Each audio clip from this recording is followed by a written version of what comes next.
Hallelujah.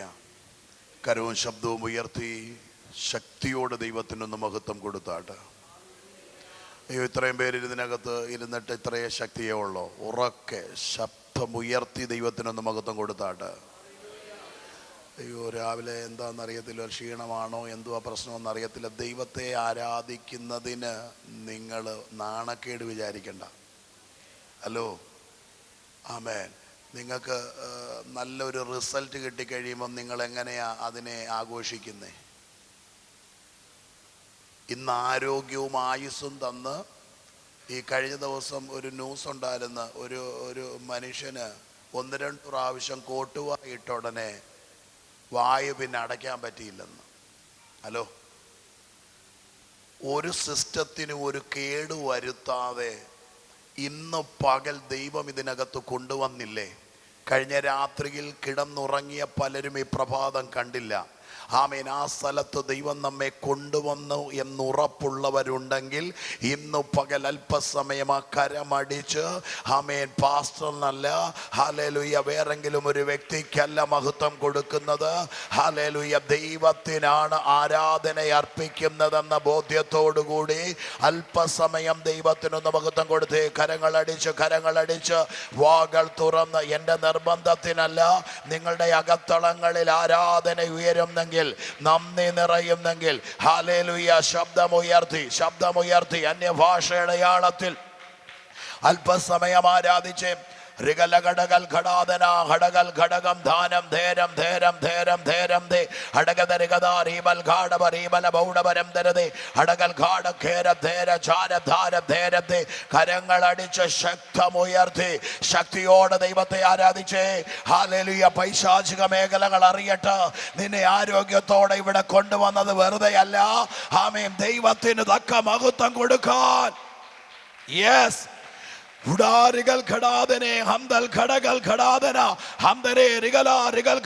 യേശു ക്രിസ്തുവിന്റെ നാമത്തിൽ രക്തത്തിന്റെ ശക്തി ചലിക്കട്ടെ.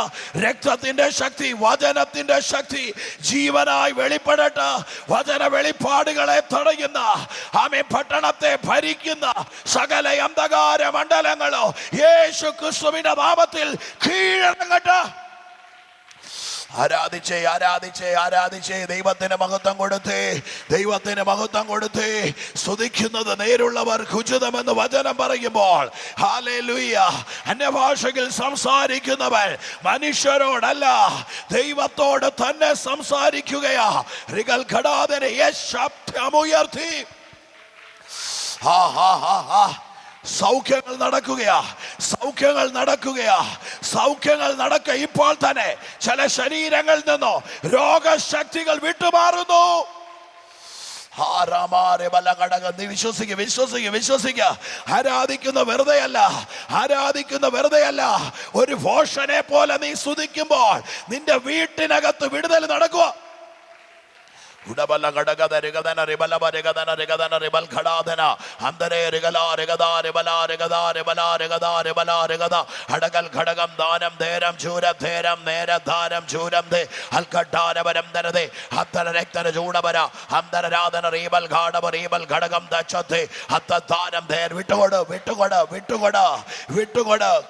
കണ്ണുകൾ, കരങ്ങൾ, നാവുകൾ ദൈവത്തിന് കൊടുത്തേ.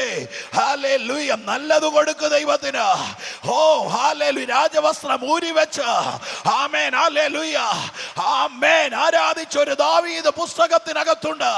അത് കണ്ട് പറയാനല്ല, ഇന്ന് ജീവിതത്തിനകത്ത് അത് വെളിപ്പെടേണ്ടതിന്. കർത്താവേ, ഞങ്ങൾ ഒരുമിച്ച് തിരുമുഖം നോക്കുന്നു.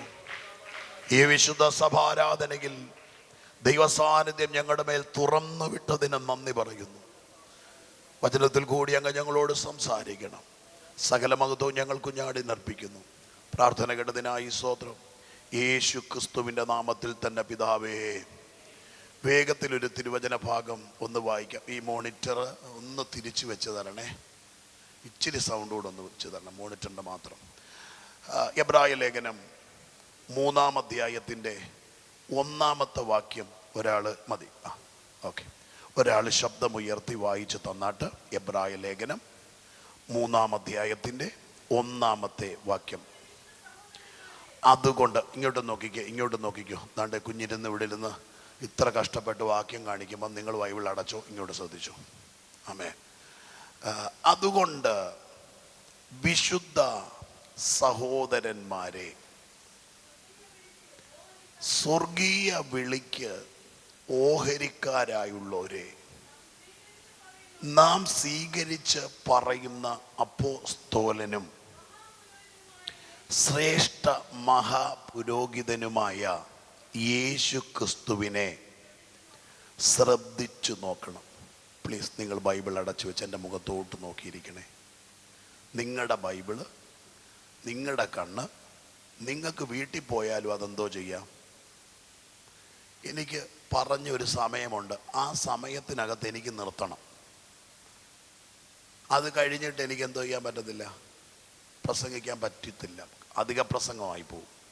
പക്ഷെ നിങ്ങളുടെ ബൈബിള് നിങ്ങൾക്ക് എവിടെ ചെന്നാലും എന്തോ ചെയ്യാം, വായിക്കാം. അതുകൊണ്ട് ദയവ് ചെയ്ത് എനിക്ക് 1-2 കാര്യം പറയാനുണ്ട്. അത് കേൾക്കാൻ വേണ്ടി നിങ്ങളൊന്ന് ആഗ്രഹത്തോടെ ഇരുന്നാട്ട്. ആമേൻ. അയ്യോ, നിങ്ങളെങ്ങനെ തുറിച്ച് നോക്കരുത്. ഞാൻ കഴിഞ്ഞ ദിവസം മുതൽ പറയുന്നു, തുറിച്ച് നോക്കിയാൽ ഞാൻ കരയും. നിങ്ങളിങ്ങനെ തുറിച്ച്, ഒന്നാമത് നിങ്ങളുടെ കണ്ണ് തെളി പുറത്ത് വരും. ഇത് കണ്ടാ ഞാൻ കരയുന്നേ. അല്ല, നിങ്ങൾ വിചാരിച്ച് നിങ്ങൾ നോക്കുന്ന നോട്ടം കൊണ്ട് ഞാൻ കരയുമെന്നാണോ? അല്ല, നിങ്ങളിങ്ങനെ തുറിച്ചല്ലേ നോക്കി ഈ കണ്ണ് രണ്ടും കൂടെ എന്തോ ചെയ്യും, തെള്ളി പുറത്ത് വരുന്നത് കണ്ട് ഞാൻ വിഷമിച്ച് കരയും. അതുകൊണ്ട് നിങ്ങൾ തുറിച്ച് നോക്കാതെ ഫ്രീ ആയിട്ടിരിക്കും. ഒരു ഞായറാഴ്ചയൊക്കെ നമ്മൾ ദൈവത്തെ ആരാധിക്കുന്നത് ഫ്രീ ആയി ആരാധിച്ച് സന്തോഷത്തോടെ പോകാനല്ലേ. എന്തും വേണ്ടി വിഷയങ്ങളുണ്ട്. വിഷയമില്ലാഞ്ഞിട്ടാന്നോ? ആ വിഷയത്തിൻ്റെ കൂട്ടത്തിൽ ഇവിടെയും വന്നിങ്ങനെ മസിൽ പിടിച്ച് ഇങ്ങനെ ഇരുന്ന് കഴിഞ്ഞാൽ എവിടാ നമുക്ക് സന്തോഷിക്കാൻ പറ്റുന്നേ? ഹലോ, സ്വാതന്ത്ര്യത്തോടെ ഇരുന്നൊന്ന് കോമഡി ഷോ കണ്ട് ചിരിക്കാൻ പറ്റുമോ? ഹലോ, കാണണമെന്ന് ആഗ്രഹം ഉണ്ടെങ്കിലും കാണാൻ പറ്റത്തില്ല. നാട്ടുകാരെന്തോ ചെയ്യും? ഹലോ, അപ്പൊ ആകെ സന്തോഷിക്കാൻ പറ്റുന്ന ദൈവസന്നിധിയിലല്ലയോ? ഓ, അതിനുപോലും നിങ്ങൾക്ക് ആമീനില്ലല്ലോ. ആമേൻ. ആകെ നമുക്ക് സന്തോഷിക്കാനുള്ള ഒരു സ്ഥലമെന്ന് പറയുന്ന ദൈവസന്നിധിയാണ്. ഇവിടെ സന്തോഷിച്ച് പോയാൽ നിങ്ങളുടെ സകല ഭാരങ്ങളും മാറുകയാണ്. നിങ്ങളുടെ ടെൻഷനുകൾ മാറി ഇന്ന് പകൽ ഇവിടെ നിന്നും പോകുവാൻ സ്വർഗം സഹായിക്കും. വായിച്ച വേദഭാഗത്തിലേക്ക് നമ്മൾ ഓടിയെത്തുകയാണ്. ആമേൻ. അപ്പോസ്തലനായ പൗലോസ്ലീഹ എബ്രായ സഭയ്ക്ക് ലേഖനം എഴുതി. ഇനി നിങ്ങൾ ചോദിക്കരുത്, പാസ്റ്ററേ, എബ്രായ സഭയ്ക്ക് ലേഖനം എഴുതിയത് പൗലോസാണെന്ന് തെളിവെന്താണ്? ആമേൻ. വേദപണ്ഡിതാക്കൾ പല അഭിപ്രായം പറയുന്നു. എന്നാലും ഹല്ലേലൂയ, ഏറ്റവും മുൻഗണന പൗലോസ് തന്നെ അത് എഴുതിയെന്ന് ആരും എഴുതട്ടെ, അതൊന്നും നമ്മുടെ വിഷയമല്ല. വചനം മുഴുവൻ ദൈവശാസനീയമാണ്. ആമേൻ. അതെന്തുമാകട്ടെ, എബ്രായ ലേഖനകർത്താവ് എബ്രായ സഭയോട് പറയുകയാ, അല്ലെങ്കിൽ എബ്രായ ക്രിസ്ത്യാനികളോട് പറയുകയാണ്. ആമേൻ. ആമേൻ, വിളിയുടെ കാര്യം, നിങ്ങളെ വിളിച്ചത് ആരാണ്, എന്താണ് നിങ്ങളുടെ മേൽ കിടക്കുന്ന വിളി. അതിനുശേഷം പറയുന്നു, ആ യേശുവിനെ ഒന്ന് ശ്രദ്ധിച്ചു നോക്കണം. എന്നെ ചെയ്യണം.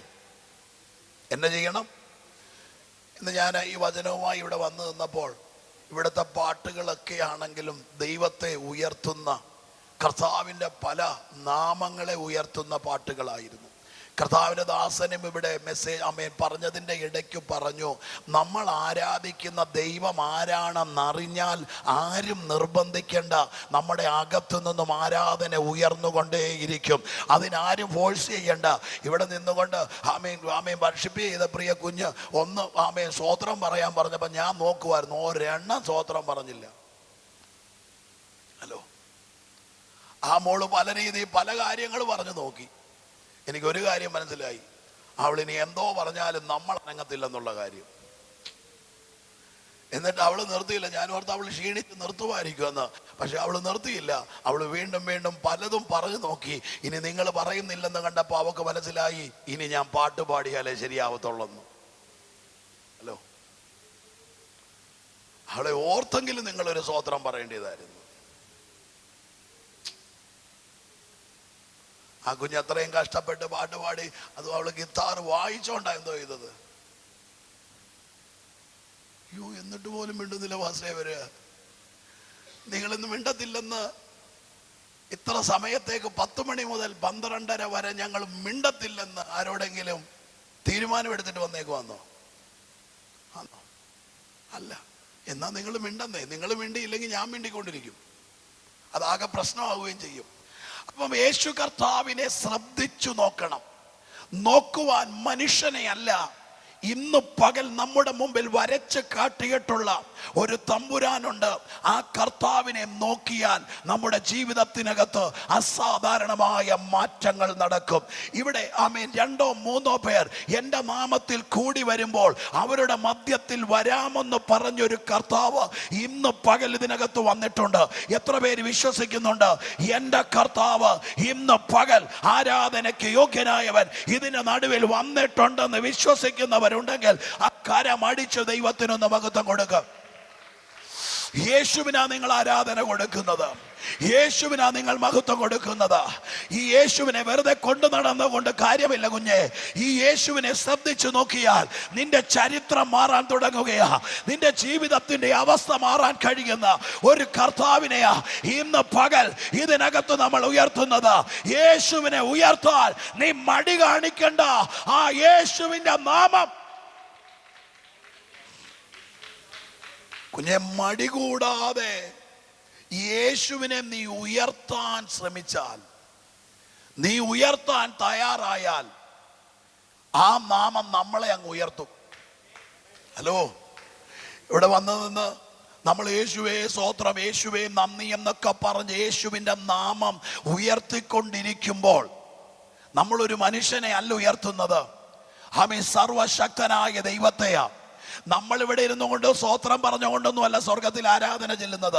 നിങ്ങൾ വിചാരിക്കരുത് ഞായറാഴ്ച വന്ന് നോട്ടിംഗ്ഹാമിലെ ചർച്ചുകാർ വന്ന് 2 കൈയടിച്ച് 2 സ്തോത്രം പറഞ്ഞ് 2 പാട്ട് പാടുമ്പോഴാ സ്വർഗത്തിൽ ആരാധന നടക്കുന്നതെന്ന്. അല്ലേ അല്ല, ഇവിടെ 24 മണിക്കൂറോ ആമേ സറാഫുകൾ ആരാധിക്കുന്ന ഒരു പരിശുദ്ധനുണ്ട്. നിങ്ങൾ ഈ യെശയ്യാ പ്രവാചകന്റെ പുസ്തകം 6-ാം അധ്യായം വായിച്ചിട്ടുണ്ടല്ലോ. അവിടെ ഇങ്ങനെയാ എഴുതിയിരിക്കുന്ന, ഉസിയാ രാജാവ് മരിച്ച ആണ്ടിൽ ഉയർന്നും പൊങ്ങിയുമുള്ള സിംഹാസനത്തിൽ എൻ്റെ കർത്താവ് ഇരിക്കുന്നത് ഞാൻ കണ്ടു. അടുത്ത പദം, സാറാഫുകൾ 2 കൊണ്ട് മുഖം മൂടി, 2 കൊണ്ട് പാദം മറച്ച്, 2 കൊണ്ട് പറന്ന് ഒരുത്തനോടൊരുത്തൻ സൈന്യങ്ങളുടെ യഹോവ പരിശുദ്ധൻ പരിശുദ്ധൻ എന്ന് വെറുതെ പതുക്കെ പറഞ്ഞെന്നല്ല, നമ്മൾ പറയുന്ന പോലെ സോദര എന്ന് പറഞ്ഞെന്നല്ല. അപ്പൊ നിങ്ങൾ നോക്കിക്കേ, അവിടെ എഴുതിയിരിക്കുന്നത് എന്തോ ആർത്ത്, എന്തോ എഴുതിയിരിക്കുന്നത് ആർത്ത് ആർത്തു പറയുകയാ. അപ്പം ഈ ആർപ്പിന്റെ സ്വരം എവിടെ നടക്കുക? അന്നേരവാ ഇവിടെ ഇരുന്നോണ്ട് സ്തോത്രം പറയുന്നത്. ഈ ചുവരിനപ്പുറത്തോട്ട് പോവോ ഈ സാധനം? ഈ മേൽക്കൂരയിൽ നിന്നും മേപ്പോട്ട് പോകുമോ നമ്മുടെ സ്തോത്രം? അവിടെ സാറാഫുകൾ 24 മണിക്കൂറും 2 കൊണ്ട് മുഖം മൂടി, 2 കൊണ്ട് പാദം മറച്ച്, 2 കൊണ്ട് പറന്നൊരുത്തനോടൊരുത്തൻ മത്സരിച്ച് അവിടെ ആരാധിക്കുക. ആ ആരാധന അവിടെ നടക്കുമ്പോഴാ ഇവിടെ വന്നിരുന്നോണ്ട് ആമേൻ വെറുതെ പോലും സ്തോത്രം പറയാതിരിക്കുന്നേ. ആമേൻ, ഹല്ലേലൂയ. നിങ്ങൾ നോക്ക്, ഈ യേശുവിനെ ഒന്ന് ശ്രദ്ധിച്ചു നോക്കിയാൽ നമ്മുടെ ജീവിതത്തിനകത്ത് അസാധാരണമായ മാറ്റങ്ങൾ നടക്കും, അസാധാരണമായ മാനസാന്തരങ്ങൾ നടക്കും. ഈ ലൂക്കോസിന്റെ സുവിശേഷം 2-ാം അധ്യായത്തിന്റെ 26-ാമത്തെ വാക്യം വേഗമൊന്ന് വായിച്ചേ. ലൂക്കോസിന്റെ സുവിശേഷം 2-ാം അധ്യായത്തിന്റെ 26-ാമത്തെ വാക്യം 25 മുതൽ വായിച്ചേ. 25 മുതൽ നിങ്ങൾ ഇങ്ങോട്ട് ശ്രദ്ധിച്ചേ. യെരൂശലേമിൽ ശിമിയോൻ എന്ന് പേരുള്ള ഒരു മനുഷ്യൻ ഉണ്ടായിരുന്നു. ഈ മനുഷ്യന്റെ പ്രത്യേകത എന്തായിരുന്നെന്നറിയാമോ? ഈ മനുഷ്യൻ നീതിമാനും ഇസ്രായേലിന്റെ ആശ്വാസത്തിനു വേണ്ടി കാത്തിരിക്കുന്നവനുമായിരുന്നു. കുഞ്ഞെ, നീ എന്തിനു വേണ്ടിയെങ്കിലും കാത്തിരിക്കുന്നുണ്ടോ? നിന്റെ ജീവിതത്തിനകത്തൊരു കാത്തിരിപ്പുണ്ടോ? ഒരു കാത്തിരിപ്പുണ്ടായി എങ്കിൽ നിന്റെ കാത്തിരിപ്പ് വെറുതെയല്ല. നിന്റെ കാത്തിരിപ്പിന് മറുപടി തരാൻ കഴിയുന്ന, നീ എന്തിനു വേണ്ടി പ്രതീക്ഷിച്ച് കാത്തിരിക്കുന്നു അതിനു വേണ്ടി ഇറങ്ങി വരാൻ കഴിയുന്ന ഒരു ദൈവമുണ്ട്. കാത്തിരിക്കുന്നവർ ശക്തിയെ പുതുക്കും, അവർ കഴുകന്മാരെ പോലെ ചിറകടിച്ചുയരുമെന്ന് പറഞ്ഞെങ്കിൽ ഇന്ന് പകൽ ഇതിനകത്തിരിക്കുന്നവൻ ക്ഷീണിച്ചവരല്ല, ആത്മാവിൽ ചിറകടിച്ചു കയറുന്നവനാ. ആമേൻ. ഇവിടെ കണ്ടോ, ഇസ്രായേലിന്റെ ആശ്വാസത്തിനായി കാത്തിരിക്കുന്നവനുമായിരുന്നു. അടുത്ത പദം, അവന്റെ മേൽ എന്തോ ഉണ്ടായിരുന്നു. അപ്പൊ കാത്തിരിക്കുന്നവന്റെ മേൽ പരിശുദ്ധാത്മാവുണ്ട്. നിങ്ങൾ നോക്കിക്കേ, പരിശുദ്ധാത്മാവ് അതുവരെ വന്നു പോയിക്കൊണ്ടിരിക്കുകയാണ്. ആമേൻ. ഈ ഒരു സമയത്താണ് ഒരു മനുഷ്യന്റെ മേൽ പരിശുദ്ധാത്മാവ് സ്ഥിരമായി നിന്നെന്ന്. സ്വതന്ത്രമില്ല. പഴയ നിയമത്തിൽ ആമേൻ ഓരോ ആവശ്യങ്ങൾക്ക് നിയോഗിക്കപ്പെട്ടവരുടെ മേൽ ആത്മാവ് വന്നു പോയിക്കൊണ്ടിരിക്കുകയാ. ആമേൻ. ആ ഒരു കാലഘട്ടം തീരാൻ തുടങ്ങുമ്പോൾ ഒരു മനുഷ്യനെ കുറിച്ച് ആത്മാവ് സാക്ഷ്യം പറയുന്നു, അവൻ നീതിമാനായിരുന്നു, അവന്റെ മേൽ പരിശുദ്ധ ആത്മാവുണ്ടായിരുന്നെന്ന്. ആമേൻ. പരിശുദ്ധാത്മാവുണ്ടായിരുന്നു. അടുത്ത പദം 26. അവന്റെ മേലുള്ള വാഗ്ദത്തം എന്തുവായിരുന്നെന്നറിയാമോ? ഈ മനുഷ്യൻ പുസ്തകം പകർത്തി എഴുതിക്കൊണ്ടിരുന്ന മനുഷ്യനാണ്. ന്യായപ്രമാണ പുസ്തകങ്ങളും പ്രവാചക പുസ്തകങ്ങളുമൊക്കെ പകർത്തി എഴുതിക്കൊണ്ടിരിക്കുമ്പോൾ താൻ എഴുതി വന്നപ്പോൾ ഒരു വാക്യം വരികയാ, കന്യക ഗർഭിണിയായി ഒരു മകനെ പ്രസവിക്കും. ഇത് എഴുതാൻ തുടങ്ങിയ ഉടനെ താൻ പേന താഴെ വെച്ചിട്ട് പറഞ്ഞു, ഇത് നടക്കുന്ന കാര്യമല്ല, ഇത് സംഭവിക്കത്തില്ല, ഇത് ഞാൻ എഴുതത്തില്ല, എൻ്റെ ബുദ്ധിയിൽ ഇത് എഴുതാൻ പറ്റില്ല എന്ന് പറഞ്ഞ് പേന താഴെ വെക്കുമ്പോൾ പരിശുദ്ധ ആത്മാവ് ഈ മനുഷ്യനോട് പറയുകയാ, നീ എഴുതണം, ഇത് സംഭവിക്കും. എന്നിട്ടും ഈ മനുഷ്യൻ എഴുതാതെ ഇരിക്കുമ്പോൾ ആത്മാവ് അവനോട് പറയുകയാ, കർത്താവിൻ്റെ ക്രിസ്തുവിനെ കാണും മുമ്പേ നീ മരണം കാണത്തില്ലെന്ന്. നോക്കിക്കേ, ദൈവം പറയുകയാ, നീ ഇത് കാണുമെന്ന്. ഇത് കാണുന്നത് വരെ എന്തോ ചെയ്യത്തില്ല, നീ മരിക്കത്തില്ല. അപ്പം ഈ മനുഷ്യൻ ഈ ഒരു വാഗ്ദത്തത്തിന് വേണ്ടി കാത്തിരിക്കുകയാ. ഈ മനുഷ്യൻ കാത്തിരിക്കുമ്പോൾ ആമേൻ, അടുത്ത പദം, അടുത്തത് വായിച്ച 27-ാമത്തെ വാക്യം, അവൻ ആത്മനിയോഗത്താൽ. അപ്പം ഞായറാഴ്ച എങ്ങനെ ആലയത്തിൽ വരണം? എങ്ങനെ വരണം? അടുത്തിരിക്കുന്നവരോട് ചോദിച്ചേ, എങ്ങനെ വന്നേന്ന് ചോദിച്ചേ. ഞായറാഴ്ച ദിവസം നമ്മൾ എങ്ങനെ വന്നേ? നിയോഗത്തോടാണോ വന്നേ? ഒരു നിയോഗം. ഈ മനുഷ്യൻ എല്ലാ ദിവസവും പോകുന്ന പോലല്ല അന്നത്തെ ദിവസം ഇറങ്ങിയത്. അന്ന് അവൻ ഒരു നിയോഗത്തോടെ ഇറങ്ങി. കുഞ്ഞേ, എല്ലാ ഞായറാഴ്ചയും ആരാധനയ്ക്ക് വരുന്നുണ്ട്. ഇന്നൊരു സ്പെഷ്യലിന് വേണ്ടി. നിങ്ങൾ കണ്ടിട്ടില്ലേ, ചില ദിവസങ്ങളിൽ ചില ഹോട്ടലുകളിൽ എഴുതി വെക്കും, ആമീൻ, ടുഡേ സ്പെഷ്യൽ എന്നും പറഞ്ഞുകൊണ്ട്. അന്ന് അവരോട് ചെന്നിട്ട് ചോദിച്ചു, എന്താ ഇവിടുത്തെ സ്പെഷ്യൽ? ഇന്ന് പകൽ കർത്താവിനോട് ചോദിച്ച എത്ര പേരുണ്ട്, തമ്പുരാനെ എന്താ ഇന്നത്തെ സ്പെഷ്യൽ എനിക്ക് വേണ്ടി അങ്ങ് ഒരുക്കി വെച്ചിരിക്കുന്നത്? എല്ലാ ദിവസത്തെയും പോലെയല്ല, ഈ ഞായറാഴ്ച ദിവസം എനിക്ക് വേണ്ടി സ്പെഷ്യൽ ഒന്ന് ഒരുക്കി വെച്ച ഒരപ്പ എനിക്കുണ്ടെന്ന്. എല്ലാ ദിവസവും രാവിലെ എഴുന്നേൽക്കുമ്പോൾ ഞാൻ എൻ്റെ ദൈവത്തോട് ചോദിക്കും. എൻ്റെ അപ്പനോടോ അമ്മയോടോ അല്ല ഞാൻ ചോദിക്കുന്നത്, എൻ്റെ ദൈവത്തോട് ഞാൻ ചോദിക്കും, പാസ്റ്ററേ, ആമേൻ, അപ്പാ ഇന്ന് എനിക്ക് വേണ്ടി എന്നാ സ്പെഷ്യലാ ഒരുക്കിയിട്ടുള്ളതെന്ന്. ഓ, നിങ്ങൾക്കൊരു സന്തോഷമില്ല, ഒരു സന്തോഷമില്ല. ഞാൻ ഹോട്ടലിൽ പോയിട്ടല്ല ചോദിക്കുന്നത്, ആമേൻ, ഞാൻ വേറെ എവിടെങ്കിലും പോയിട്ടല്ല ചോദിക്കുന്നത്. ഞാൻ എൻ്റെ ദൈവത്തോട് രാവിലെ എഴുന്നേറ്റിട്ട് ചോദിക്കുന്ന ഒരു ചോദ്യമാ, അപ്പാ എനിക്ക് വേണ്ടി ഇന്ന് എന്തോ സ്പെഷ്യൽ കരുതിയിട്ടുണ്ട്. എൻ്റെ അപ്പ സ്പെഷ്യൽ കരുതുന്നവനാ. എൻ്റെ ദൈവം, എൻ്റെ മാതാവും പിതാവും കരുതുന്നതിനപ്പുറം, എൻ്റെ സഹോദരങ്ങൾ കരുതുന്നതിനപ്പുറം എൻ്റെ ദൈവം എനിക്ക് വേണ്ടി സ്പെഷ്യൽ കരുതുന്ന ദൈവമാണെന്ന് എനിക്ക് ഉറപ്പുണ്ട്. അങ്ങനെയെങ്കിൽ ഇന്ന് പകൽ ഇതിനകത്തിരിക്കുന്ന ദൈവമക്കളോട് ഞാൻ പറയുന്നു, ദൈവത്തോട് ചോദിര്, എനിക്ക് വേണ്ടി എന്നാ സ്പെഷ്യൽ കരുതിയിട്ടുണ്ട്. ആമേൻ. ഈ മനുഷ്യൻ ആത്മനിയോഗത്തോടെ വീട്ടിൽ നിന്നും ഇറങ്ങി. അവൻ എവിടെ വന്നെന്ന ദേവാലയത്തിൽ ചെന്നു. യേശു എന്ന പൈതലിന് വേണ്ടി ന്യായപ്രമാണത്തിന്റെ ചട്ടപ്രകാരം ചെയ്യുവാൻ അമ്മയപ്പന്മാരെ അവനെ വീട്ടിൽ നിന്ന് കൊണ്ടുവരുക. യേശുവിനെ അമ്മയപ്പന്മാര് ഒരു വെള്ളത്തുണിക്കകത്ത് പൊതിഞ്ഞ്, ചോരയുടെ മണം മാറാത്തൊരു കുഞ്ഞിനെ ഒരു വെള്ളത്തുണിക്കകത്ത് പൊതിഞ്ഞു കൊണ്ടുവരുമ്പം ആത്മനിയോഗത്തോടെ വന്നവൻ തിരിച്ചറിഞ്ഞു, എൻ്റെ വിടുതലതേ നടന്നെടുക്കുന്നുണ്ട്. ഹല്ലേലൂയ. നോക്ക്, ഈ കുഞ്ഞിനെ യേശു ആണെന്ന് അവൻ അറിയത്തില്ല കേട്ടോ. ഇതുവരെ അത്ഭുതമൊന്നും യേശു ചെയ്തിട്ടില്ല, ഇതുവരെ വിടുതലുകളൊന്നും നടത്തിയിട്ടില്ല, സ്വർഗം പോലും ഇറങ്ങി വന്ന് പറഞ്ഞിട്ടില്ല ഇവൻ എൻ്റെ പ്രിയപുത്രനാണെന്ന്. പക്ഷെ ഇതൊന്നും നടക്കാതിരിക്കുന്ന സമയത്ത് ഒരുവൻ ആത്മനിയോഗത്തോടെ ആലയത്തിനകത്ത് വരുമ്പോൾ വീട്ടിൽ നിന്നും ആമേൻ വെള്ള തുണിക്കകത്ത് പൊതിഞ്ഞ ഒരു ശിശുവിനെയും കൊണ്ട് അമ്മയും അപ്പനും ഇറങ്ങി തിരിച്ചു. ആമേൻ, രണ്ടുപേരും തമ്മിൽ ആലയത്തിനകത്ത് വെച്ച് കൂട്ടിമുട്ടലുകൾ നടക്കുകയാ. അങ്ങനെയെങ്കിൽ നമ്മുടെ ആരാധനകൾ ചിലതിന്റെ കൂട്ടിമുട്ടലുകളായി മാറണ, വെറുതെ വന്നു പോകുന്ന സ്ഥലമായി മാറരുത്. ചില എൻകൗണ്ടറുകൾ നടക്കുന്ന ഒരു സ്ഥലമായി ആരാധനാലയത്തെ മാറ്റിയെടുക്കാൻ എത്ര പേർക്ക് ഞാൻ പറയുന്ന മനസ്സിലാകുന്നുണ്ട്? നമ്മൾ വീട്ടിൽ നിന്നും ഇറങ്ങുമ്പോൾ ഇതിനകത്ത് നിൽക്കുന്നൊരു ദൈവസാന്നിധ്യമുണ്ട്. ഈ ദൈവസാന്നിധ്യവും നമ്മളും തമ്മിലൊന്ന് കൂട്ടിമുട്ടുമ്പോഴാ എന്തോ നടക്കുന്നതെന്നറിയാമോ? വിടുതലുകൾ നടക്കുന്നത്. ആത്മാവ് കുഞ്ഞെ നിന്റെ അകത്തുണ്ടെങ്കിൽ ആത്മാവിനോട് സംസാരിച്ചു കൊണ്ടിരിക്കുമ്പോൾ ചില അസാധാരണമായ വിടുതലുകൾ നിന്റെ ജീവിതത്തിനകത്ത് നടക്കുക തന്നെ ചെയ്യോ.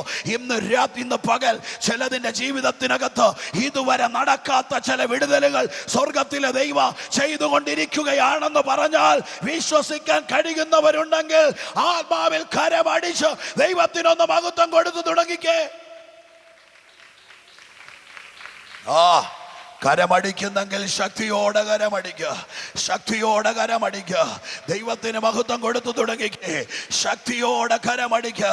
ആത്മാവിന്റെ ശക്തി ചലിക്കട്ടെ, ആത്മാവിന്റെ ശക്തി ചില നിയോഗങ്ങൾ പ്രാപിക്കട്ടെ, ചിലത് തമ്മിൽ കൂട്ടിമുട്ടട്ടെ.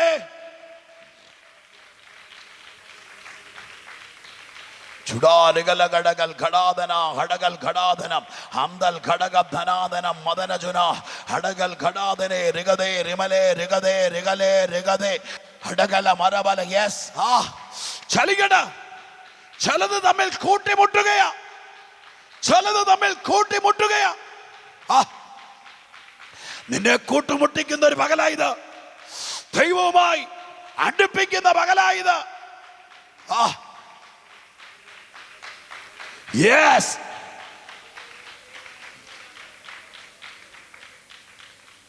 ഒരു ചോരക്കുഞ്ഞിനെ വെള്ളത്തുണിക്കകത്ത് പൊതിഞ്ഞ് ആലയത്തിനകത്തോട്ട് കൊണ്ടുവരുമ്പോൾ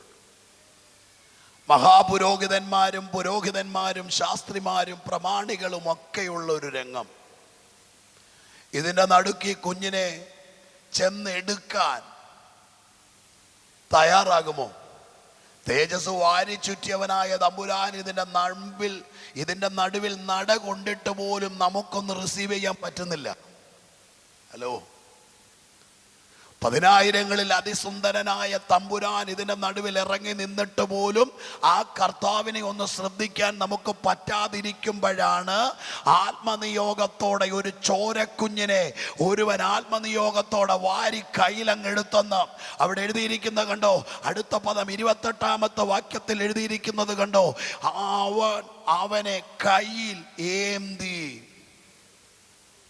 പരിശുദ്ധാത്മാവ് പറഞ്ഞത് കാണുമെന്ന. ഇവന് വേണമെങ്കിൽ അമ്മയുടെയും അപ്പന്റെയും കയ്യിലിരിക്കുന്ന കുഞ്ഞിനെ ചെന്ന് നോക്കിയിട്ട് സ്തോത്രം പറയാം. ഇവന് മനസ്സിലായി ഈ കുഞ്ഞിനെ മറ്റൊരാളുടെ കയ്യിൽ വെച്ച് കാണുമല്ല, ഞാൻ കാണുമെന്ന് പറഞ്ഞു.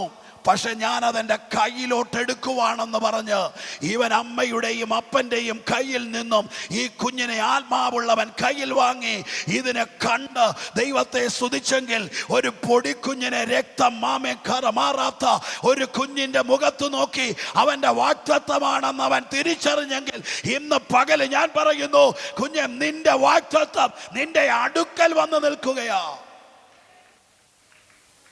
കണ്ണ് തുറന്നതൊന്ന് കാണാൻ, കണ്ണ് തുറന്നൊന്ന് കാണാൻ സ്വർഗം നമുക്ക് കൃപ തരണം. ഈ പഴയ നിയമത്തിനകത്തൊരു മനുഷ്യനുണ്ട്, പേര് മോശ എന്ന.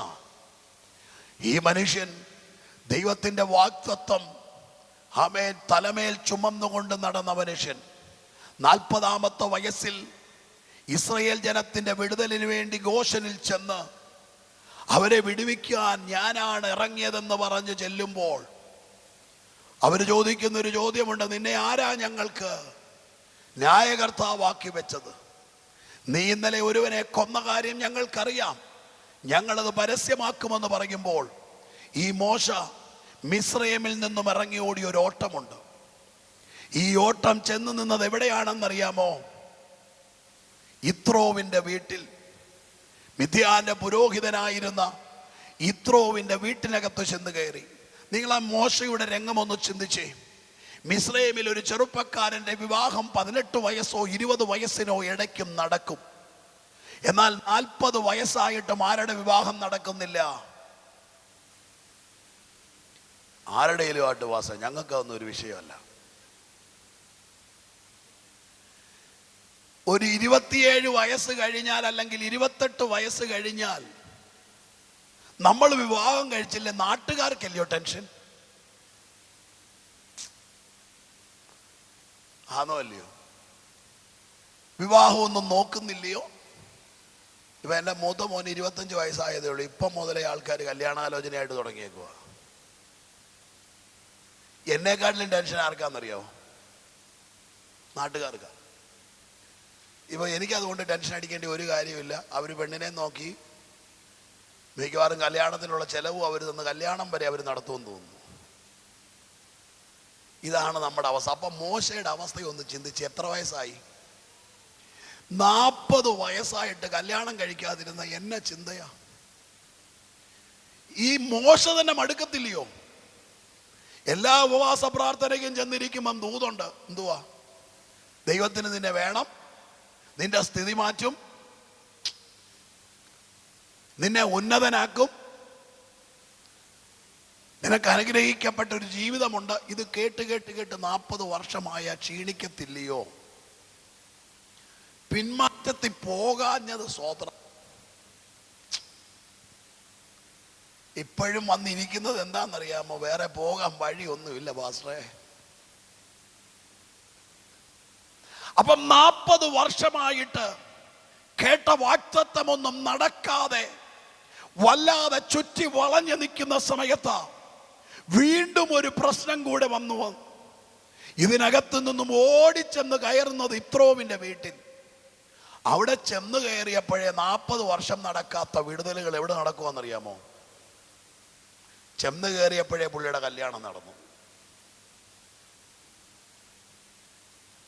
അതുമാത്രമോ, ഒരു ജോലി സ്വന്തമായിട്ട്, അതും പോരാഞ്ഞിട്ട് 2 പിള്ളാരെയും കിട്ടി. പിന്നെ പുള്ളി സുവിശേഷ വേലയ്ക്ക് ഇറങ്ങുമോ? പ്രാരാബ്ധമായില്ലയോ? ഉത്തരവാദിത്തമായില്ലയോ? ഇന്നലെ ഓടിയതുപോലെ ഓടാൻ പറ്റുമോ? കല്യാണത്തിന് മുമ്പ് ഉപവാസ പ്രാർത്ഥന അല്ല, പാസ്റ്ററോട് പറയും പാസ്റ്റർ 12 മണിക്കൂർ എന്തോ വെക്കാൻ പറയും. ഇപ്പൊ 12:30 കഴിയുമ്പോഴത്തേക്ക് പിള്ളേരെ സ്കൂളിൽ നിന്ന് വിടും, എടുക്കാൻ പോണം. അന്നേരം എത്ര സമയത്തിനപ്പുറത്ത് ഇരിക്കാൻ പറ്റത്തില്ല. വൈകിട്ടാണെങ്കിലോ, അയ്യോ നിങ്ങൾ ഇതേ വേണ്ടത്തില്ല. നിങ്ങളുടെ കാര്യമല്ല, മോശയുടെ കാര്യമാണ് പറഞ്ഞത്. അതുകൊണ്ട് മോശയ്ക്ക് ഒരു മീറ്റിങ്ങിന് പോലും പോകാൻ പറ്റുന്നില്ല. ആടിനെയും കൊണ്ട് പുള്ളി എവിടെ പോയേക്കുക? ബിസിനസ്സിന് പോയേക്കുക. ഭയങ്കര ബിസിനസ്സുകാരനായി. ഇപ്പം വന്നപ്പം 10-20 ആടോ ഉള്ളായിരുന്നു. ഇപ്പം 100-150 ആടൊക്കെയായി. ഇതിനെ ആരെ ഏൽപ്പിക്കാൻ പറ്റത്തില്ല. എപ്പോൾ ചോദിച്ചാലും പറയുന്നത് പാസ്റ്റർ എൻ്റെ ഒരു കണ്ണ് എവിടെ വേണം, എൻ്റെ ഒരു കണ്ണ് ഈ ആട്ടിൻകൂട്ടിനകത്തില്ലെങ്കിൽ അവന്മാരിതിനെ പിടിച്ചു വയ്ക്കും. അതുകൊണ്ട് പുള്ളി 40 വർഷമായിട്ട് എവിടില്ല, സഭയിലുമില്ല, ഉപവാസ പ്രാർത്ഥനയ്ക്കുമില്ല, കൺവെൻഷനുമില്ല, ഒരു പരിപാടിക്കുമില്ല. പുള്ളി സേഫായി. പുള്ളിക്ക് ജോലിയായി, 2 വീടായി, 4 കാറായി, പിള്ളേരെല്ലാം വന്ന് റെഡിയായി വരിക. ചോദിക്കുമ്പോൾ പറയും ഈ പിള്ളേരെയൊക്കെ ഒരു സ്ഥാനത്ത് എത്തിച്ചിട്ട് എന്തോ ചെയ്യാം? സുവിശേഷ വേലയ്ക്ക് ഇറങ്ങാം. ഇങ്ങനെ പുള്ളി കറങ്ങി നടക്കുമ്പോഴാ പുറപ്പാട് പുസ്തകം 3-ാം അധ്യായത്തിനകത്ത് ദൈവത്തിൻ്റെ പർവ്വതമായ ഹോരേബ് വരെ പുള്ളി ആടിനെയും കൊണ്ട് വരുക. മരുഭൂമിക്ക് അപ്പുറത്ത് ദൈവത്തിൻ്റെ പർവ്വതമായ ഹോരേബ്. അവിടെ എത്തിയുടനെ പതിവില്ലാത്തൊരു കാഴ്ച താൻ കാണുകയാണ്. എന്ന് പറഞ്ഞാൽ കുറെ നാളായി ഇങ്ങനത്തെ കാഴ്ചയൊക്കെ കണ്ടിട്ട് പുള്ളി, കുറെ നാളായി നല്ല ആരാധന കൂടിയിട്ട്, കുറെ നാളായി നല്ല ദൈവസാന്നിധ്യം അനുഭവിച്ചിട്ട്, പക്ഷെ കറങ്ങിത്തിരിഞ്ഞ് എങ്ങനോ പുള്ളി ദൈവത്തിന്റെ പർവ്വതത്തിലെത്തി. ആഗ്രഹിച്ചു വന്നതല്ല, എങ്ങനോ കറങ്ങിത്തിരിഞ്ഞ് എവിടെ വന്നതാ? ദൈവത്തിന്റെ പർവ്വതത്തിൽ വന്നു. അന്ന് അവിടെ ഉപവാസ പ്രാർത്ഥന നടക്കുക. അന്ന് ദേ മുൾപ്പടർപ്പ് നിന്ന് കത്തുന്നു. എൻ്റെ ഒരു ചിന്ത ഞാൻ പറയാം. സ്വർഗത്തിലെ ദൈവം ആമീൻ മുൾപ്പടർപ്പിനോട് വന്നിട്ടൊരു ചോദ്യം ചോദിച്ചു കാണും. മുൾപ്പടർപ്പേ, ആമീൻ എനിക്കും നിന്നെ ഒന്ന് വിട്ടു തരണം. കാരണം ഈ പുള്ളി പ്രവാചകന്മാര് പറഞ്ഞ കേക്കോ? ഇനി ഒരു മനുഷ്യൻ വന്ന് പറഞ്ഞാൽ ഈ മോശ ഇറങ്ങുമോ ശുശ്രൂഷയ്ക്ക്? കാരണം കേട്ട് കേട്ട് തഴമ്പിച്ച് സകലത്തിനും എതിര് നിൽക്കുന്ന സമയത്ത് ദൈവത്തിന് മനസ്സിലായി, യവനെ ഇനി പിടിച്ചിറക്കണമെങ്കിൽ അസാധാരണമായി എന്തെങ്കിലും ഒന്ന് നടന്നേ പറ്റത്തുള്ളൂ എന്ന് സ്വർഗത്തിലെ ദൈവം തിരിച്ചറിഞ്ഞു. ദൈവം മുൾപ്പടർപ്പിനോട് വന്നിട്ട് ചോദിക്കുക, മുൾപ്പടർപ്പേ, അല്പസമയത്തേക്ക് നീ എനിക്കൊന്ന് വിട്ടുതരാമോ? മുൾപ്പടർപ്പ് ചോദിച്ചു കാണും, എന്തിനാ? ദൈവം പറഞ്ഞു, ഞാൻ തീയിടാൻ വേണ്ടിയാ. ഈ മരുഭൂമിയിൽ നിൽക്കുന്ന മുൾപ്പടർപ്പിന് ഒരു പ്രത്യേകതയുണ്ട്. ഒന്നുകിൽ ഇടയന്മാര് വന്ന് ഈ മുൾപ്പടർപ്പിൽ തീയിടും, കാരണം ആടുകൾ ചെന്ന് ഇതിനകത്ത് കുരുങ്ങിപ്പോകാതിരിക്കാൻ. അതല്ലെങ്കിൽ ചൂട് കാറ്റടിച്ച്, ഉഷ്ണക്കാറ്റടിച്ച് മുൾപ്പടർപ്പുകൾ കത്താറുണ്ട്. ഇതെല്ലാം മരുഭൂമിയിൽ നടക്കുന്ന കാഴ്ചയാണ്. പക്ഷെ അന്നത്തെ കാഴ്ചയുടെ പ്രത്യേകത എന്താണെന്നറിയാമോ? മുൾപ്പടർപ്പ് കത്തുന്നുണ്ട്, അത് വെന്തു പോകുന്നില്ല. ദൈവം മുൾപ്പടർപ്പിനോട് ചോദിച്ചപ്പം തീ വീഴാനാന്ന് കേട്ട ഉടനെ മുൾപ്പടർപ്പ് പറഞ്ഞു, ഈ കളി എന്നോട് വേണ്ട, കാരണം തീ വീണാൽ ഞാൻ ചാമ്പലാകും, ഇതിന് ഞാൻ തയ്യാറല്ല. പക്ഷെ സ്വർഗത്തിലെ ദൈവം പറഞ്ഞൊരു പദം കാണും, മുൾപ്പടർപ്പേ, ഇന്ന് നീ ഇത് വിട്ടു തന്നാൽ ചില അധ്യായങ്ങൾ കഴിയുമ്പോൾ ഞാൻ പിടിക്കാൻ പോകുന്ന മനുഷ്യന്റെ കയ്യിൽ ഒരു പ്രമാണം കൊടുക്കും. ആ പ്രമാണത്തിനകത്ത് ഇങ്ങനെ എഴുതിയിട്ടുണ്ട്, തീ വീണ് കാടോ കറ്റക്കൂട്ടമോ കത്തിയാൽ കത്തിക്കുന്നവൻ മടക്കി തരണം. വായിച്ചിട്ടുണ്ടോ? പുറപ്പാട് പുസ്തകത്തിനകത്തെ ഒരു വാക്യമാണ്. എന്തോന്നറിയാമോ? തീ വീണ് കാടോ കറ്റക്കൂട്ടമോ കത്തിയാൽ കത്തിക്കുന്നവൻ എന്തോ ചെയ്യണം? അപ്പം ഞാനാ നിന്നെ കത്തിക്കുന്നതെങ്കിൽ ഞാൻ മടക്കി തരും. ഇത് കേട്ടുടനെ മുൾപ്പടർപ്പിന് സന്തോഷമായി. തീ വീണ് കത്തത്തില്ല, വെന്തുപോകത്തില്ല. സ്വർഗത്തിലെ ദൈവം വേറൊരു പദം കൂടെ പറഞ്ഞു കാണും, മുൾപ്പടർപ്പേ, നിന്റെ ശാപം മാറാൻ പോവുകയാ. 2025 ഒക്ടോബർ മാസത്തിലും നോട്ടിഹാമിലെ ചർച്ചിൽ മുൾപ്പടർപ്പിനെ കുറിച്ച് പ്രസംഗിക്കും. കാരണം തീ നിന്റെ മേൽ വീഴാൻ തയ്യാറായാൽ, ഇന്നലകളിൽ ഇടയന്മാരിട്ട തീ ആമേ നിന്റെ നാശമായിരുന്നു, പക്ഷെ ഞാനിട്ട തീ നിന്റെ മേൽ വീണാൽ ഒരു ചരിത്രമായി മാറാൻ പോവുക. മുൾപ്പടർപ്പ് സമ്മതിച്ചു. മുൾപ്പടർപ്പിലോട്ട് തീ അങ്ങ് കത്തി. പക്ഷെ ഇത് വെന്തു പോകുന്നില്ല, ഇത് ചാരമാകുന്നില്ല. ഇടയന്മാരെല്ലാം കൂടെ നടന്നു വരുമ്പോഴാ ദേ അസാധാരണമായ ഒരു കാഴ്ച നടക്കുന്നു. അവിടെ എഴുതിയിരിക്കുന്നത് ഇങ്ങനെ, മോശ പറയുക, ഞാനത് ചെന്നൊന്ന് നോക്കാമെന്ന്. ബാക്കിയുള്ളവരൊക്കെ പറഞ്ഞു കാണും, മോശ പോകണ്ട, ആടിനെ വിട്ട് പോകല്ലേ. പക്ഷെ തീയുടെ ആമേൻ ഒരു സാന്നിധ്യം അനുഭവിച്ചവന് ആ സാന്നിധ്യത്തിലേക്കൊന്ന് നടന്നെടുക്കാൻ ആഗ്രഹം വന്നു. അപ്പൊ നോക്കിക്കേ, ഞാനൊന്ന് ശ്രദ്ധിച്ചു നോക്കാൻ വേണ്ടി പോകുക. താഴെ നിന്ന് നോക്കിയാൽ നടക്കത്തില്ല, എനിക്ക് മുകളിലോട്ടൊന്ന് കയറി നോക്കണം. അവൻ ആ മുകളിലോട്ട് കയറി ചെല്ലുമ്പോൾ ശ്രദ്ധിച്ചു നോക്കാൻ വന്നവനോട് ദൈവം സംസാരിക്കാൻ തുടങ്ങി. അപ്പം ഈ യേശുവിനെ ഒന്ന് ശ്രദ്ധിച്ചു നോക്കിയാൽ ദൈവം നമ്മളോട് സംസാരിക്കാൻ തുടങ്ങും.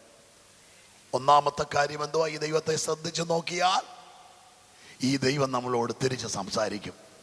മോശ സംസാരിക്കാൻ ചെന്നു. ആമേൻ. മോശ അങ്ങോട്ട് ശ്രദ്ധിച്ചു നോക്കാൻ ചെന്നപ്പോൾ ദൈവം മോശയോട് സംസാരിക്കാൻ തുടങ്ങി. ഈ നോട്ടം ആമേൻ വീണ്ടും വീണ്ടും ഒന്നുകൂടെ ആഴമാകാൻ തുടങ്ങിയപ്പോൾ അവൻ്റെ കരത്തിൽ ഇരിക്കുന്ന വടി ആമേൻ മാറാൻ തുടങ്ങി. അവൻ്റെ കരം ചേഞ്ച് ആകാൻ തുടങ്ങി. അവൻ്റെ ആറ്റിറ്റ്യൂഡ് മാറാൻ തുടങ്ങി. അവൻ്റെ നിയോഗങ്ങൾ ചേഞ്ച് ആകാൻ തുടങ്ങി. അപ്പം അങ്ങനെയാണെങ്കിൽ നീ ശ്രദ്ധിച്ചു നോക്കിയാൽ അവൻ സംസാരിച്ചു തുടങ്ങും. സംസാരിച്ചു തുടങ്ങിയാൽ നിന്റെ അവസ്ഥകൾ മാറാൻ തുടങ്ങും. ആമേൻ. അതുകൊണ്ടാ പിശാച് പറയുന്നത് യേശുവിനെ നോക്കല്ലെന്ന്. മനസ്സിലാകുന്നുണ്ടോ?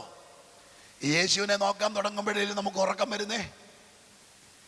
യേശുവിനെ ശ്രദ്ധിക്കുമ്പോഴല്ലയോ നമ്മുടെ ജീവിതത്തിനകത്ത് ക്ഷീണം വരുന്നേ, തളർച്ച വരുന്നേ, പ്രതികൂലങ്ങൾ വരുന്നത്. അപ്പം എന്തോ ഇതിന്റെ പിന്നിൽ ശത്രുവിനൊരു പദ്ധതി ഇല്ലേ? അത് തിരിച്ചറിയുക. ഇനി ആമേൻ ഒരു കാര്യം കൂടെ ഞാൻ വേഗത്തിൽ പറയട്ടെ, സമയം ഓടുകയാ. യേശു കർത്താവിന്റെ പരസ്യ ശുശ്രൂഷ കഴിയുകയാണ്. ഗെത്സമനെ തോട്ടത്തിൽ നിന്നും യേശുവിനെ യഹൂദന്മാർ പിടിക്കുന്നു. റോമൻ പടയാളികളുടെ നേതൃത്വത്തിൽ യേശുവിനെ പിടിച്ച് മഹാപുരോഹിതന്മാരുടെയും ന്യായാധിപന്മാരുടെയും മുൻപിൽ മാറി മാറി വിസ്തരിക്കുന്നു. പിലാത്തോസിന്റെ അരമനയിൽ കൊണ്ടുവന്ന് യേശുവിനെ ക്രൂശിക്കുവാൻ വേണ്ടി ഏൽപ്പിച്ചു കൊടുക്കുകയാണ്.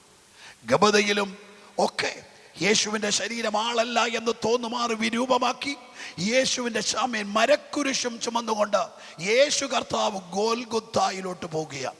നിങ്ങൾ ആ പിലാത്തോസിന്റെ കൽത്തളം മുതലുള്ള രംഗമൊന്ന് കണ്ടു നോക്കിക്കേ. പിലാത്തോസ് യേശുവിനെ അടിക്കാൻ ഏൽപ്പിച്ചു.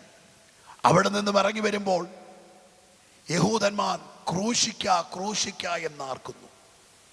യെശയ്യാവ് പറഞ്ഞൊരു പദമുണ്ട്, കണ്ടാൽ ആളല്ല എന്ന് തോന്നുമാറ് വിരൂപനായി. ഈ യേശുവിൻ്റെ മേലൊരു മരക്കുരിശ് വെച്ചു. ഈ മരക്കുരിശും ചുമന്നുകൊണ്ടാ യേശു എങ്ങോട്ട് പോകുന്നതെന്നറിയാമോ? ഗോൽഗുത്തായിലേക്ക് പോകുന്നത്. ഈ മരക്കുരിശും ചുമന്നുകൊണ്ട് ഗോൽഗുത്തായിലേക്ക് യേശു പോകുന്ന വഴിക്ക് പല സ്ഥലങ്ങളിൽ യേശു വീഴുന്നുണ്ട്. വീണും എഴുന്നേറ്റുമായി എങ്ങോട്ട് പോകുന്നേ? വലിയൊരു ജനക്കൂട്ടം യേശുവിൻ്റെ ഒപ്പമുണ്ട്. റോമൻ പടയാളികളുണ്ട്, യഹൂദന്മാരുണ്ട്, യേശുവിൻ്റെ കൂടെ നടന്ന ശിഷ്യന്മാരുണ്ട്. എന്നാൽ ഒരുവൻ വയലിൽ നിന്നും ജോലി കഴിഞ്ഞിട്ട് വരുന്നു. പേര് കുറേനക്കാരനായ ശിമോൻ. ആരാ? അന്നത്തെ ദിവസം ക്ലൈമറ്റ് തിരിയുന്നു. എന്താ നടക്കുന്നതെന്നറിയാൻ കഴിയാതെ വീട്ടിലേക്ക് ബന്ധപ്പെട്ടോടുന്ന കുറേനക്കാരൻ. ജോലി കഴിഞ്ഞിട്ട് വീട്ടിലേക്ക് മഴ വരുവാണോ, എന്താ സംഭവിക്കാൻ പോകുന്നതെന്നറിയാതെ ബന്ധപ്പെട്ട് വീട്ടിലേക്ക് ഓടുന്ന കുറേനക്കാരൻ വഴിയിൽ വല്ലാത്തൊരു ശബ്ദവും വല്ലാത്ത ആൾക്കൂട്ടവും കണ്ടപ്പം എന്താണെന്ന് അറിയാൻ വേണ്ടി ഒന്ന് കയറി ചെന്നതാ. എന്താണെന്ന് ഒന്ന് നോക്കാം. പക്ഷെ പുസ്തകത്തിൽ എഴുതിയിരിക്കുന്നത് എന്തുവാണെന്നറിയാമോ? നോക്കാൻ ചെന്ന കുറേനക്കാരനെ റോമൻ പടയാളികൾ നിർബന്ധിച്ച് ക്രൂശ് ചുമപ്പിച്ചെന്ന്. എന്നെ ചെയ്തു ഒരു കുഞ്ഞു പോലും തൊടാത്ത ക്രൂശ്. ക്രൂശ് ഒരു ശാപമാ. ക്രൂശ് ഒരു വെറുപ്പാ. ക്രൂശാരും ഇഷ്ടപ്പെടാത്തതാ. ഈ ക്രൂശേല ആരെ തൊടിച്ചതെന്നറിയാമോ? പറഞ്ഞേ. ഈ കുറേനക്കാരനെ പിടിപ്പിക്കുന്നത്. ലൂക്കോസ് എഴുതിയത് ഇങ്ങനെയാ, കുറേനക്കാരൻ ക്രൂശിന്റെ പുറകെ നടന്നെന്ന്. യേശുവിന്റെ പുറകെ ക്രൂശ് താങ്ങി നടന്നു. ഈ ക്രൂശ് എങ്ങനെ ഇരിക്കുന്നതെന്നറിയാവില്ല. എങ്ങനെ ക്രൂശ് ഇരിക്കുന്നേ? എങ്ങനെ ക്രൂശ് ഇരിക്കുന്നത്? പ്ലസ് ആണെന്ന് എനിക്ക് മനസ്സിലായി. ഈ ക്രൂശ് ഇങ്ങനെ യേശുവിന്റെ തോളയിൽ ഇരിക്കുവല്ലേ, ഇങ്ങനെ ഇരിക്കുവല്ലേ. യേശു ഇങ്ങനെ നടക്കുമ്പോൾ നേരത്തെ എവിടായിരുന്നു വെയിറ്റ്? എവിടായിരുന്നു വെയിറ്റ്? പറഞ്ഞേ. ഇങ്ങനെ യേശു ഇങ്ങനെ പോകുമ്പോ ഇങ്ങനെ വലിച്ചോണ്ടങ്ങ് പോവാ ക്രൂശ്. യേശുവിന് വെയിറ്റ് ഉണ്ടോ അന്നാരം? പറഞ്ഞേ. അതെങ്ങനെ അന്നാരം യേശുവിന് വെയിറ്റ് വരുന്നു? ഇത് ഇങ്ങനെ ഇരിക്കുന്നെന്നുള്ളേ ഉള്ളൂ. ഇതിന്റെ അറ്റം എവിടെ കിടക്കുവാ? പുറകെ കിടക്കുവാന്നോ? ഈ കുറേനക്കാരൻ വന്ന് ഇതിനെ ഒന്ന് താങ്ങി. ഇതിനെന്തോ ഇതു? അന്നേരം വെയിറ്റ് എങ്ങോട്ടായി?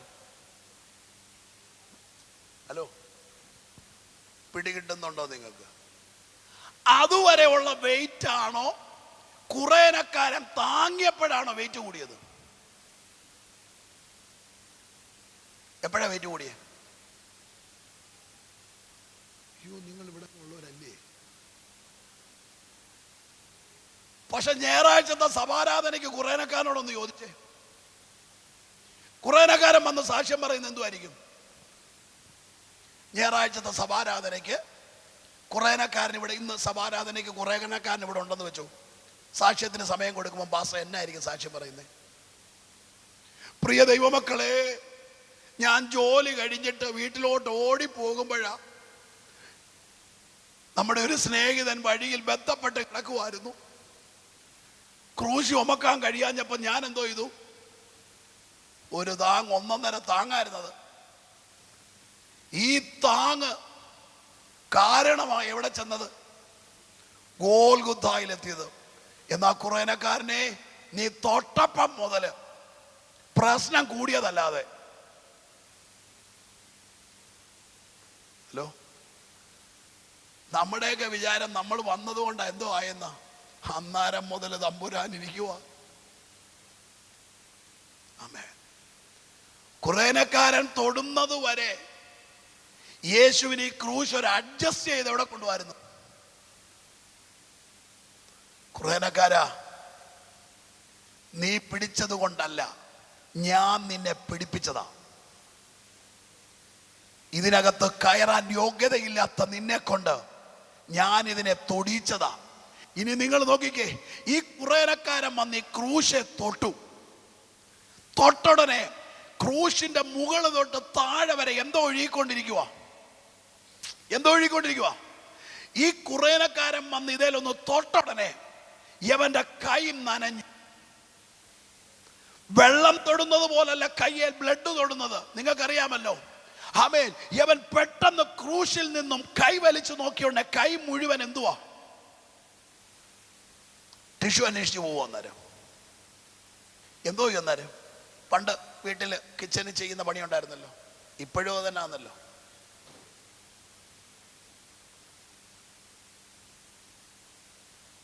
അപ്പൊ കുറേനക്കാരൻ എന്നെ ചെയ്തു? ഈ കൈയെടുത്തു, ദേഹത്തൊറ്റ തൂപ്പ്.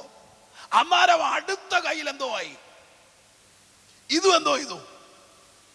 അപ്പൊ ഗോൽഗുത്ത വരെ ഈ പുള്ളി 2 കൈയും ക്രൂശിൽ നിന്നും ഒഴുകുന്ന രക്തം ശരീരം മുഴുവൻ തൂത്തു.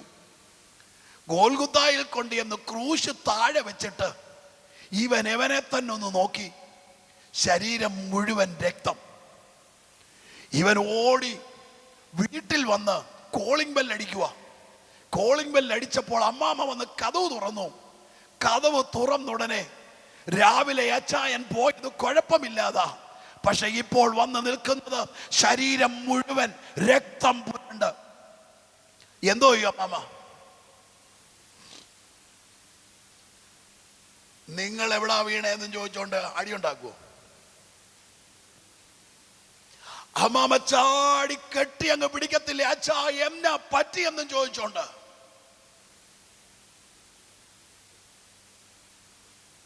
അപ്പം കുറേനക്കാരന്റെ ശരീരത്തിൽ രക്തം ആരുടെ മേൽ വീണു?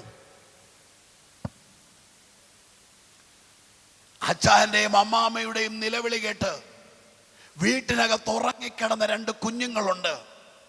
ഈ കുഞ്ഞുങ്ങൾ 2 ചാടി എഴുന്നേറ്റ് വന്നപ്പോൾ അപ്പനും അമ്മയും ബ്ലഡിനകത്ത് കുളിച്ചു നിൽക്കുന്നു. ഇവര് വിട്ടില്ല. ഇവരും ആമേൻ ആർത്തലച്ച് അപ്പനെയും അമ്മയെയും കേറി അങ്ങ് പിടിച്ചു. ഇപ്പൊ നോക്കിക്കേ, ഒരുവൻ ക്രൂശിനെ പിടിച്ചതേ ഉള്ളൂ, അവന്റെ ഭാര്യയും അവന്റെ തലമുറകളും രക്തത്തിനകത്ത് കയറിയെന്ന് ആമേൻ ഒരുവൻ ശ്രദ്ധിച്ചു നോക്കാൻ പോയതാ. അവന്റെ ശാപത്തെ സ്വർഗം പൊട്ടിച്ചെന്ന്, അവന്റെ ലേബലിനെ ദൈവം മാറ്റിയെന്ന്. അതുകൊണ്ടാ മർക്കോസ് സുവിശേഷം എഴുതിയപ്പോൾ ഇങ്ങനെ എഴുതി: അലക്സാണ്ടറിന്റെയും റൂഫസിന്റെയും അപ്പനായ കുറേനക്കാരനായ ശീമോൻ. ഞാൻ മർക്കോസിനോട് ചോദിച്ചു, മർക്കോസേ, ലൂക്കോസ് എഴുതാത്തത്, മത്തായി എഴുതാത്തത് നീ എന്തിനാ എഴുതിയത്? മർക്കോസിന് പറയാനൊരു പദമുണ്ട്. എൻ്റെ പുറകെ വരുന്നവർ ഈ പിള്ളേരെ കുറിച്ച് എഴുതും. ഒരുത്തൻ മഹാപുരോഹിതനെന്നും ഒരുത്തൻ ഗവർണർ എന്നും ആമേൻ എഴുതി പിടിപ്പിക്കുമ്പം ഇതാരാണെന്ന് തപ്പിപ്പോകരുത്. ഇത് ഇന്നലകളിൽ ഒരുവൻ യേശുവിനെ ശ്രദ്ധിച്ചു നോക്കാൻ വന്നവൻ ക്രൂശ് തൊട്ടതിന്റെ റിസൾട്ടാ ഈ തലമുറകൾ അനുഭവിക്കുന്നതെന്ന് ആമേൻ വിളിച്ചു പറയാനാ ഞാൻ അവരുടെ പേരെഴുതിയതെന്ന് ആമേൻ സുവിശേഷകൻ പറയുന്നെങ്കിൽ ശ്രദ്ധിച്ചു നോക്കിയാൽ നിന്റെ ചരിത്രം തിരിയുകയാ. ഇനി നോക്കിക്കേ, ഈ ക്രൂശും യേശുവും ഗോൽഗുത്തായിലെത്തി. രണ്ട് കള്ളന്മാരുടെ മധ്യത്തിൽ യേശു കർത്താവ് മൂന്നാണികളിൽ ക്രൂശിൽ കിടക്കുകയാണ്. നമ്മൾ കാണുന്ന പടത്തിലൊക്കെ യേശു അരയിൽ ഒരു വസ്ത്രം ചുറ്റിയിരിക്കുന്നത് കാണാം. എന്നാൽ ചരിത്രം പറയുന്നത് പൂർണ്ണ നഗ്നനായി യേശു ക്രൂശിൽ കിടക്കുന്നെന്ന. തൻ്റെ നഗ്നത മറച്ചത് ശരീരത്തിൽ നിന്നും പറഞ്ഞു വന്ന മാംസ കഷണങ്ങളാണ് തൻ്റെ നഗ്നതയെ മറച്ചതെന്ന് പറയുന്നു. എന്തുമായിക്കോട്ടെ, തലയിലൊരു മുൾക്കിരീടമുണ്ട്, കണ്ണുകൾ തുളച്ചു നിൽക്കുന്നു. രണ്ട് കള്ളന്മാർ ഇടതും വലതും കിടപ്പുണ്ട് കേട്ടോ. അതിലെ ഒരു കള്ളൻ യേശുവിനെ ഒന്ന് ശ്രദ്ധിച്ചു നോക്കി. ശ്രദ്ധിച്ചു നോക്കിയ ഉടനെ ഈ കള്ളൻ പറയുകയാ, യേശുവേ, നീ രാജ്യത്വം പ്രാപിച്ചു വരും. ശ്രദ്ധിച്ചു നോക്കിയവന്റെ ചരിത്രം തിരിയുന്നത് കണ്ടോ? ക്രൂശിൽ കിടക്കുമ്പോൾ യേശുവിനെ നോക്കിയാൽ ഒരു രാജാവെന്ന് പറയത്തില്ല. സ്വയമായി രക്ഷിക്കാൻ കഴിയാത്തവനല്ല രാജാവ്. ആമേൻ. രാജാവ് നോക്കിക്കേ, അവിടെ കിടന്നുകൊണ്ട് വിളിച്ചു പറയും, എൻ്റെ ദൈവമേ, എൻ്റെ ദൈവമേ, നീ എന്നെ കൈവിട്ടതെന്തെന്നുറക്കെ വിളിച്ചു ചോദിക്കുന്നു.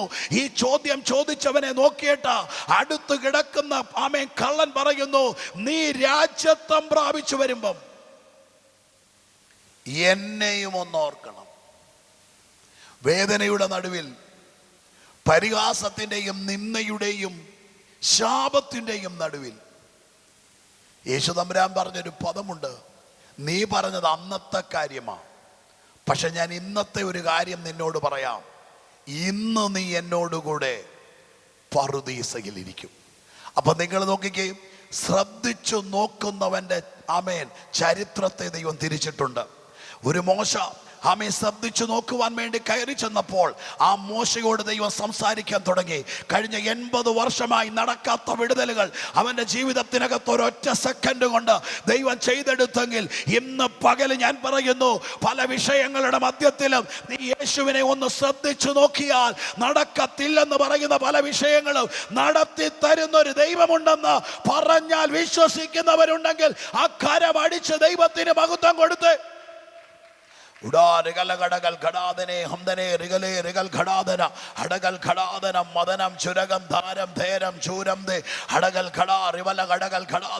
യേശു ക്രിസ്തുവിന്റെ നാമത്തിൽ ജയമെടുക്കുകയാണ്.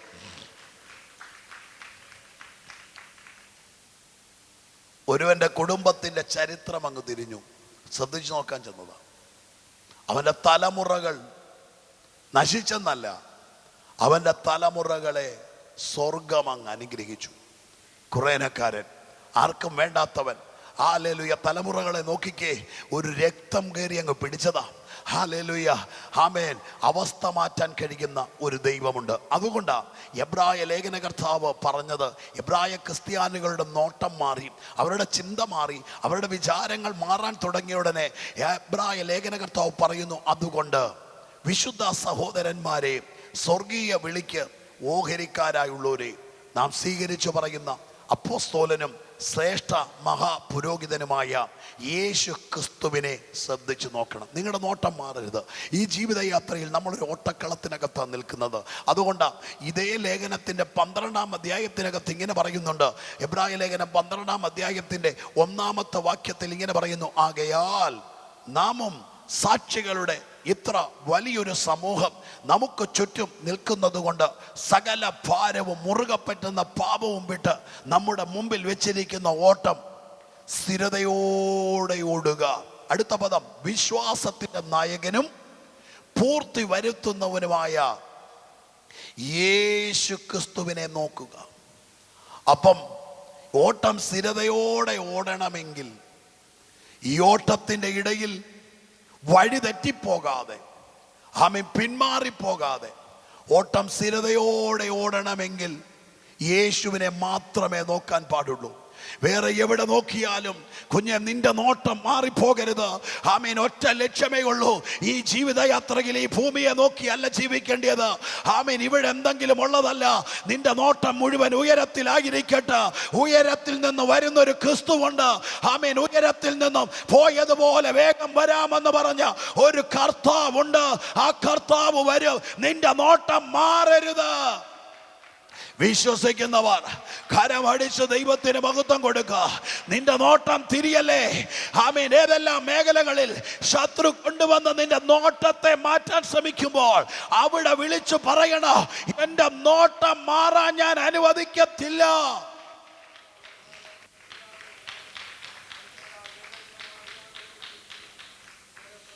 അതുകൊണ്ടാ സങ്കീർത്തനക്കാരൻ പറഞ്ഞത്, നോക്കിയവർ പ്രകാശിതരായി. നോക്കിയാൽ എന്നെ നടക്കും? നോക്കിയാൽ എന്നെ നടക്കും? പ്രകാശം. കാരണം ലോകത്തിൻ്റെ വെളിച്ചമായവനെയാണ് നമ്മൾ നോക്കുന്നത്. ആ വെളിച്ചം നമ്മുടെ മേൽ അടിച്ചു കഴിയുമ്പോൾ അതുമായി നമ്മൾ നടന്നാൽ ആമേൻ, നിങ്ങൾ ലജ്ജിക്കത്തില്ല. നോക്കിയവൻ ലജ്ജിച്ചിട്ടില്ല. അവനെ നോക്കിയവൻ ആരും ലജ്ജിച്ചിട്ടില്ല. ഞാൻ പറഞ്ഞല്ലോ, അവനെ ശ്രദ്ധിച്ചു നോക്കാൻ ചെന്ന മോശ ലജ്ജിക്കേണ്ടി വന്നില്ല. അവനെ നോക്കാൻ ചെന്ന കുറേനക്കാരൻ ലജ്ജിക്കേണ്ടി വന്നില്ല. അവനെ നോക്കാൻ വന്ന ക്രൂശിൽ കിടന്ന കള്ളൻ ലജ്ജിക്കേണ്ടി വന്നില്ല. അവരെയൊക്കെ സ്വർഗം പറുദീസയിൽ ഇരുത്തിയെങ്കിൽ ഇന്ന് പകല് ഞാൻ നിങ്ങളോട് പറയുന്നു, കർത്താവിനെ നോക്കുവാൻ ഇറങ്ങിത്തിരിച്ച ദൈവ പൈതലേ, നിന്റെ നോട്ടം മറ്റൊന്നിലേക്ക് പോകരുത്. ഈ ലോകത്തിൽ നിന്നുകൊണ്ട് പലതും നിന്നെ മാടി വിളിക്കോ, പക്ഷേ ആത്മാവിൽ വിളിച്ചു പറയണം, എന്റെ യേശു വരാറായി.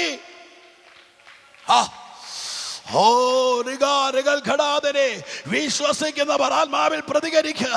വിശ്വസിക്കുന്നവർ ഇന്ന് പകലും ആ ദൈവശക്തി ചലിക്കുകയാ. ഇന്ന് പകലും ആ ദൈവശക്തി ചലിക്കുകയാ. യേശു ക്രിസ്തുവിന്റെ നാമത്തിൽ അഭിഷേകത്തിന്റെ ശക്തി ചിലതിനെ പുറത്തെടുക്കട്ടെ. ദൈവമഹത്വം ചിലതിനെ വിടുവിക്കണം. വിട്ടുകൊടുത്തേ, വിട്ടുകൊടുത്തേ, വിട്ടുകൊടുത്തേ, വിട്ടുകൊടുത്തേ. ഉടകൽ ഘടാദന ഹടകൽ ഘടാദനെ ഹന്തനെ റിഗല റിഗല റിഗല റിഗല റിഗലെ ഹടകൽ ഘടക ധാര ചേര തേര തേര തേരത്തെ ഹടകൽ ഘടകൽ ഘാട ഖേര തേരത്തെ ഹടകല മറുകെ മറുകൽ ഘടകം. യേശു ക്രിസ്തുവിന്റെ നാമത്തിൽ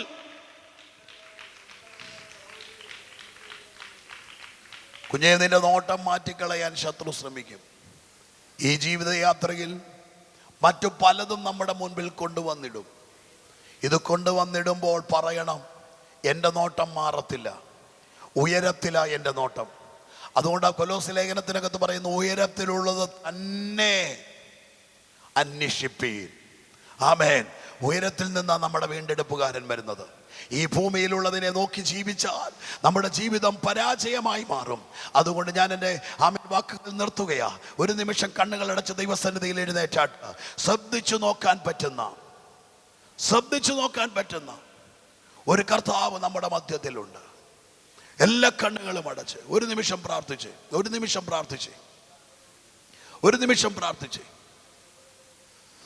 എല്ലാ കണ്ണുകളും അടച്ച് പ്രാർത്ഥിച്ചു തുടങ്ങും. വെറുതെ നിൽക്കരുത്. ആത്മാവിൽ പ്രാർത്ഥിച്ച്. നമുക്ക് നോക്കുവാൻ ഒരു ദൈവമുണ്ട്. ആമേൻ. രണ്ട് കണ്ണുകളും ആമേൻ പുറമേയുള്ള കണ്ണുകൾ അടയുമ്പോൾ അകക്കണ്ണുകൾ തുറക്കുക. ഹൃദയദൃഷ്ടി പ്രകാശിക്കുക. യെരൂശലേമിൽ നിന്നും എമ്മവൂസിലേക്ക് പോകുന്ന രണ്ട് ശിഷ്യന്മാർ, അവരുടെ കൂടെ നടന്ന യേശുവിനെ അവർക്ക് അറിയാൻ കഴിഞ്ഞില്ല. അവർ യേശുവിനെ അറിയാത്തവരല്ല, യേശുവിൻ്റെ കൂടെ നടന്നിട്ടുള്ളവരാ. പക്ഷെ ഇപ്പോൾ യേശുവിനെ തിരിച്ചറിയാൻ കഴിയാതെ അവരുടെ സാഹചര്യങ്ങൾ അവരെ ഒതുക്കിക്കളയുമ്പോൾ, കുഞ്ഞേ, നിന്റെ കൂടെ നടക്കുന്ന യേശുവിനെ ഒന്ന് കണ്ടേ. ആ യേശുവിനെ ഒന്ന് കണ്ടേ. യേശു നിന്റെ അടുക്കലുണ്ട്. ആ യേശു നിന്റെ അടുക്കലുണ്ടെന്ന് കണ്ടേ. ഒന്ന് പ്രാർത്ഥിച്ചു തുടങ്ങിക്കേ.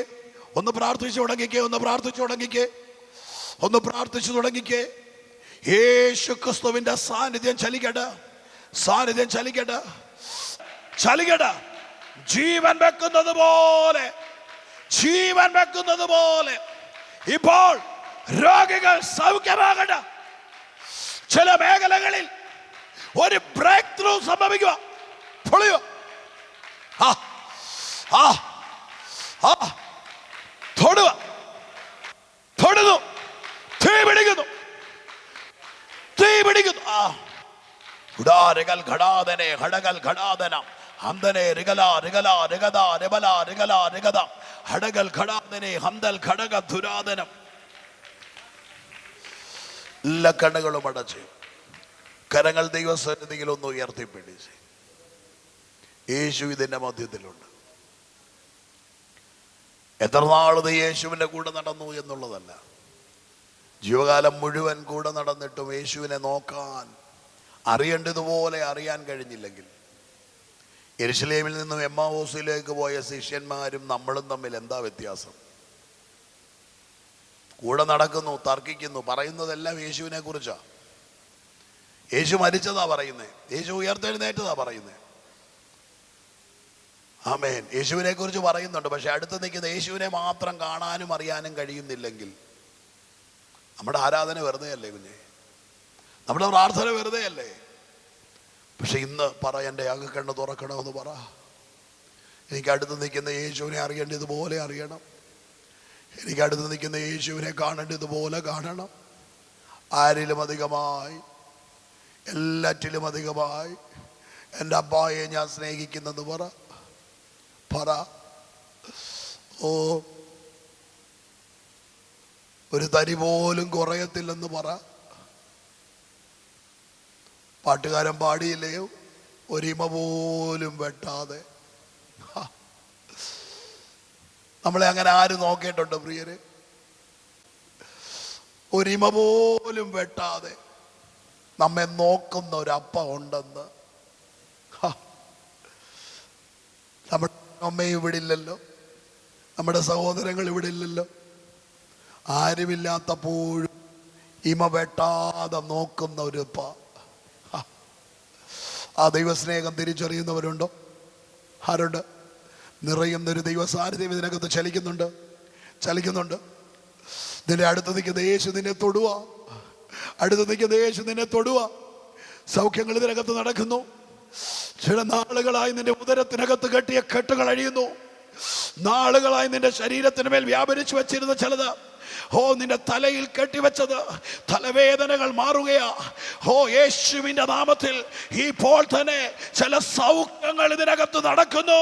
ചില കുടുംബങ്ങൾക്കകത്ത് അസ്വസ്ഥതകൾ മാറുകയാ. കുടുംബ ബന്ധങ്ങളെ തകർക്കുന്ന സ്പിരിറ്റ്, സ്നേഹം കുറഞ്ഞു പോകുന്ന ഒരു പൈശാചിക അവകാശം യേശു ക്രിസ്തുവിന്റെ നാമത്തിൽ മാറട്ടെ,